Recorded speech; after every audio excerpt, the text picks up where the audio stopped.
كيف فعل ربك بأصحاب الفيل ألم يجعل كيدهم في تدبير وأرسل عليهم طيرا أبابيل ترميهم بحجارة من سجيل فجعلهم كعصف مأكول الله أكبر এরকম করে এই এটা পাঠা করতে سبحان ربي العظيم سبحان ربي العظيم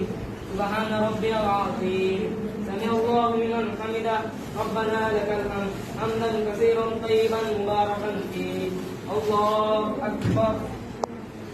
সিজদার মধ্যে প্রথমে কি বলছে সিজদা যাওয়ার সময় প্রথমে কে দুই হাঁটু কি আগে দুই হাঁটু তারপর দুই হাত হাত কিন্তু ফাঁকা না হাত কিন্তু এরকম আঙ্গুলগুলো লাগানো থাকবে তারপর মাঝখানে প্রথমে কে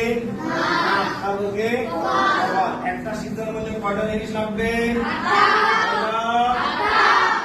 এরপর বলতে হবে কি سبحان ربي الأعلى سبحان ربي الأعلى الله أكبر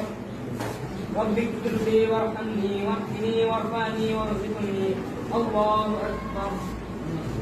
سبحان ربي الأعلى سبحان ربي الأعلى سبحان ربي الأعلى الله أكبر